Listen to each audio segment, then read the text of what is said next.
عليكم جميعا اخواني اخواتي، كديرين؟ لاباس عليكم؟ تنتمنى يلقاكم هذا الفيديو وتكونوا في اتم الصحه والعافيه ان شاء الله تعالى. اليوم غنبارطاجي معكم واحد الفيديو جديد ديال اللحم مشوي في الكوكوط. تيطيب تقريبا بسرعه، تيطيب وتيجي محمر ومقرمل وعنده واحد اللويه زوين وتيجي بنين بزاف.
دابا ان شاء الله غنبداو نطيبوا داك اللحيمه ديالنا. تناخذوا واحد الكوكوط وتنديروا فيها اللحم على حسب داكشي اللي بغيتي.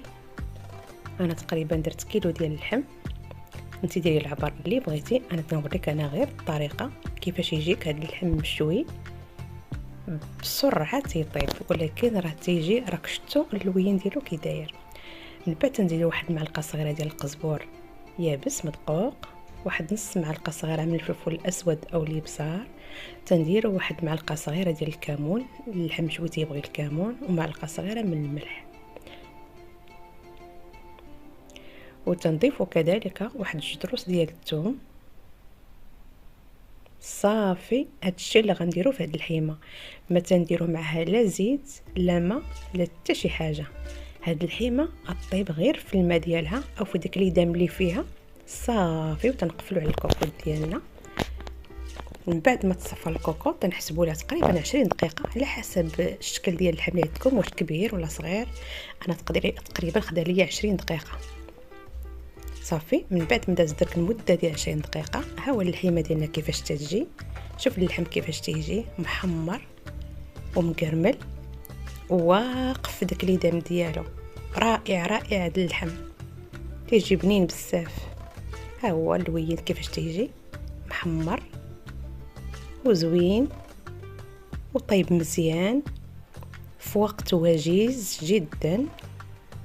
ها هو اللحيمه كيفاش تجي، رائع رائع. هاد اللحيمه هادي تتجي فنه بزاف. صافي اللحيمه ديالنا هي موجوده. من بعد تناخذ الخضره اللي عندك، يا فلفله يا بطاطا اللي عندك في الدار. انا هاد الخضره عندي دايره القرعه الخضراء واللوبيا والبطاطا، بخرتهم في الكسكاس، جحرت بشويه ديال القزبر معدنوس وشويه ديال الكمون وواحد شويه ديال الثومه. صافي شحرتهم غير واحد شويه في المقيله وحطيتهم في اناء التقديم ووضعت عليهم داك اللحيمه اللي طيبه في كوكوط. هاد الطبق تيجي خفيف وزوين وبنين وما تشبعيش منه ابدا. هذاك المريقه اللي رخات لنا داك اللحيمه تناخذوها تنسقيو بها داك الخضيره وتنعاودو نسقيو بها داك اللحيمه. هذه غير ليدام ديال اللحم، راه ما درنا لا زيت لا حتى شي حاجه، غير داك ليدام اللي خرج من اللحم هو هذا. سقينا به داك اللحيمه وداك الطبق ديالنا.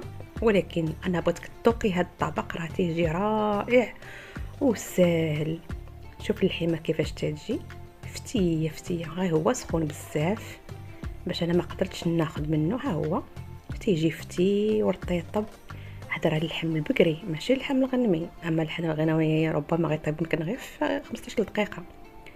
راه هاد اللحيمه تجي رائعه وتجي بنينه وزوينه ولذيذه، واي حاجه عندك زوينه في الصفات او في التعبير راه كاينه في هذه اللحيمه هذه. هو الطبق تيحكم على نفسه منظرا ومذاقا وكل شيء ليه زوين. حتى داك اللي دام ملي سقينا به ديك الخضيره جات بنينه، يعني داك الجهد ديال اللحم اللي سقينا به الخضره تتجي بنينه بزاف. شوفي اللوين وشوفي المنظر، شوفي التحميره ديال اللحم كيفاش تجي. رائع رائع. الا عجبكم هذا الطبق او هذه الحيمه او هذه الوجيبه او هذه الوصفه فعلوا الجرس فضلا وليس امرا. وتنتمنى يا ربي يلقاكم هذا الفيديو وتكونوا كلكم بخير وعلى خير. يلا بصحتكم وتبارك الله عليكم ومع السلامه.